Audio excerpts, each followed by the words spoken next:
தோழமை உறவுகளுக்கு வணக்கம். ஒரு வழியா கல்யாணத்துக்கு நாள் குறிச்சாச்சுங்க. அந்த மாதிரி திமுக காங்கிரஸ் கூட்டணி உறுதி ஆயிடுச்சு.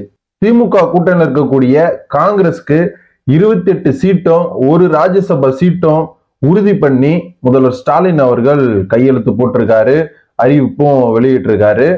இத நிறைய காங்கிரஸ் தொண்டர்கள் வரவேற்றுட்டும் சந்தோஷப்பட்டும் இருக்காங்க.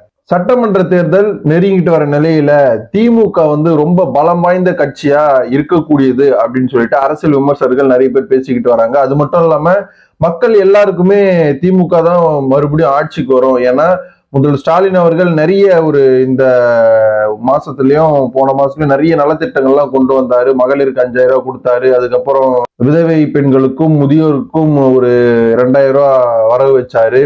இப்படி நிறைய திட்டங்களை முதல்வர் ஸ்டாலின் அவர்கள் அடுத்தடுத்து கொண்டு வரதுனால மக்கள் மத்தியில முதல்வர் ஸ்டாலின் மேலேயும் திமுக அரசு மேலேயும் நல்ல மரியாதையும் நல்ல ஒரு மதிப்பும் வந்திருக்கு. மறுபடியும் அவர் தான் ஜெயிப்பாரு அப்படிங்கிற ஒரு நம்பிக்கையும் திமுகவினரிடையும் திமுகவினர் மத்தியிலையும் மக்கள் மத்தியிலையும் உண்டு பண்ணி இருக்காங்க முதல்வர் ஸ்டாலின் அவர்கள். இப்படி இருக்கக்கூடிய சூழ்நிலையில திமுகவுல நிறைய புது கட்சிகள் எல்லாம் ஜாயின் பண்ணிக்கிட்டே இருக்காங்க.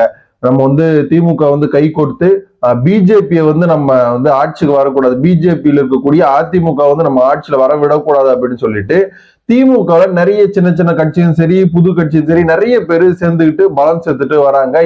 இந்த நிலையில தான் திமுக காங்கிரஸ் தொகுதி பங்கீடு பேச்சுவார்த்தை ரொம்பவே இழுபறியா இருந்துட்டு வந்துச்சு.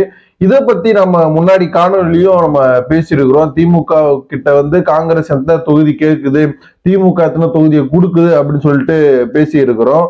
திமுக உள்ள வந்ததுல இருந்து காங்கிரஸ் ஒரு கட்டுக்கோப்பு இல்லாம இருக்கிறதா மக்கள் சொல்றாங்க. ஏன் அப்படின்னா திமுகவுல காங்கிரஸ் ரொம்ப காலமா இருக்கு. ஆனா திமுக ஒவ்வொரு சட்டமன்ற தேர்தலையும் காங்கிரஸுக்கு கொடுக்கக்கூடிய சீட்டுகள் கொஞ்சம் அதிகமா தான் கொடுக்குறாங்க. ஆனா காங்கிரஸ் அந்த சீட்டுகள்ல கொஞ்சம் கணிசமான ஒற்றை இலக்க எண்கள்ல தான் ஜெயிக்கிறாங்க. இதனாலதான் திமுக ஒவ்வொரு தேர்தலையும் காங்கிரஸுக்கு சீட்டை குறைச்சு குறைச்சு கொடுக்குறாங்க அப்படிங்கிற ஒரு இதுவும் நம்ம பார்க்க வேண்டியதா இருக்கு. இந்த நிலையில திமுக காங்கிரஸ் இந்த கூட்டணி பேச்சுவார்த்தை இந்த சீட்டு பேச்சுவார்த்தை எல்லாம் டெல்லி மேலிடத்துல இருந்து பேசப்பட்டு வந்தாங்க.